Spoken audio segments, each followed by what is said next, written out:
What is up, you guys? Welcome back to the channel, and in today's video, I'm gonna give you my #1 tip for growing your woodworking business. Let's dive in.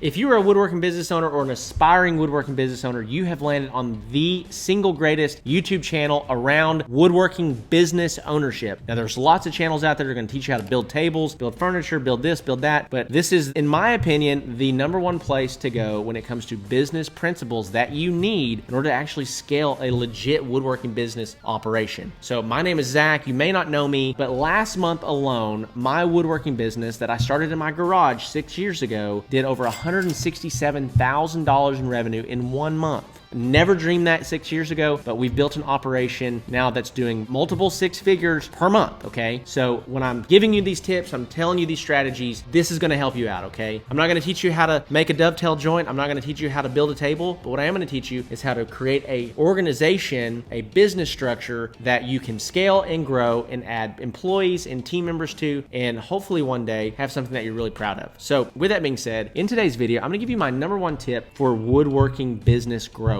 for growing your woodworking business. So here's the deal. One thing that I've learned about business is whatever is simple is repeatable. If something is complicated, it's not gonna be repeatable. And why is that? So #1, I don't like doing complicated things, right? You don't like doing complicated things. Your employees that you have or don't have aren't gonna like doing complicated things. So we have to figure out, how do we find this most simple solution to driving success, right? Whatever that might be for you, right? So if that is marketing, if that is sales, if that is, how you build the stuff that you build. One thing I've learned is whatever is simple is repeatable. Just remember that as we go. The #1 way that you're gonna grow your woodworking business is that you have to grow your business with sales first. Okay, so a lot of people, they'll go buy all these tools, go take out a loan and get $10,000 worth of tools. They have no clients, they have no leads. If we break down a business in its most simple components, you have client acquisition, getting customers, and you have building products and delivering it to those customers. What you have to do is you have to figure out, #1, how do I get more customers and more sales? So we do this, we get cash, and then we can afford to raise our standards around that fulfillment process, whether that's more tools or more employees or whatever that might be. So we always grow with sales first, like this. We always want to grow with sales first, okay? So we have to create simple and repeatable ways to find, attract, and sell clients.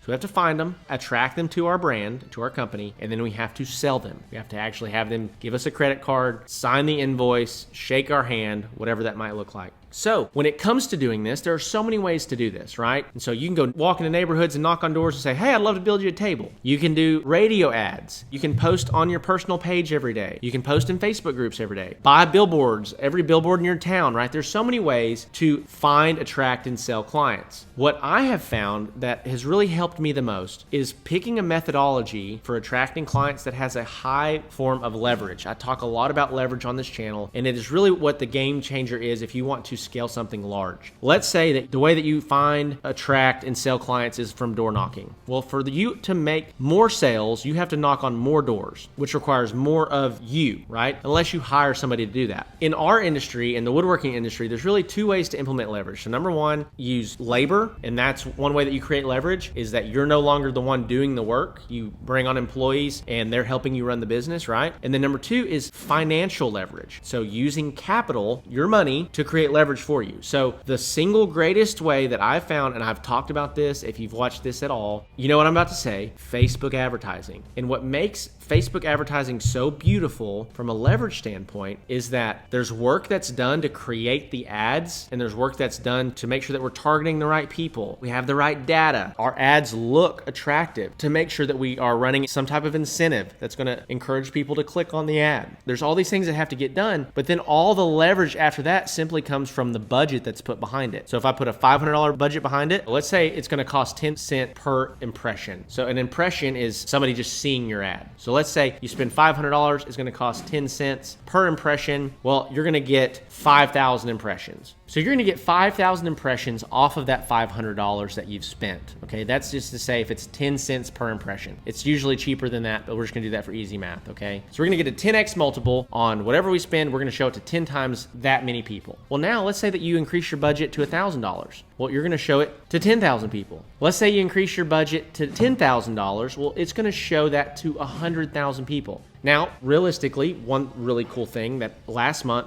we spent $10,000 in ads, and it got shown to over 500,000 people. So when you look at your cost per impression, it's typically around 2.5 cents or something like that. So what's so cool about this is that that is such a high form of leverage. I don't have to do any more work. I just have to spend more money. So if you have a methodology that works, that brings you leads, that you can then create a sales system around that converts them into sales, all you have to do from that point on is increase your budget. You're letting your money do more work for you. Here's the deal. As you get more leads, it's going to be more work to talk to more people. It's going to be more work to handle all that. But that's where you introduce leverage with human labor, with human capital is one of the business terms around that, is that you bring employees in to help you manage that. And so you've got to set up systems for it. So if you're listening to all this and you're like, man, this sounds really complicated. It is a little bit. I'll be honest with you. It's a little bit complicated, but it's also doable. But if you want help with this, be sure to reach out. Check out the book that I have below. Check out some of the programs I have below. If you're trying to scale your woodworking operation to multiple 5 figures per month or even 6 figures per month, check that out. So to wrap up this video is that the process should be boring. So you should find something that works, and I'll really love paid advertising, introduce leverage, start spending more money. As you start spending more money, you start selling more clients, right? That's how it should work. Now you should have a process that's boring. You run ads, you have conversations, you convert leads into clients. So run ads, have conversations, convert leads into clients. Now here's where everything gets awesome, is now the game is just to make improvements upon each of those things. So how do we make a better ad?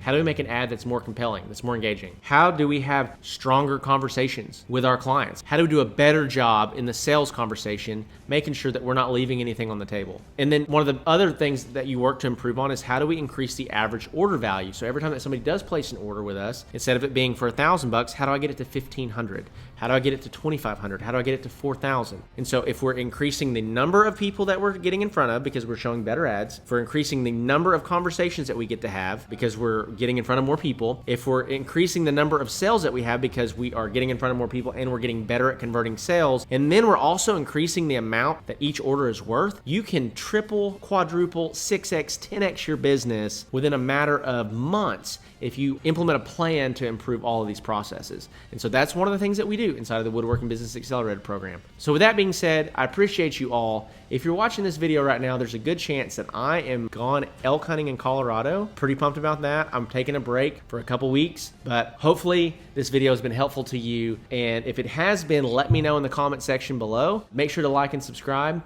and we'll catch you in the next one.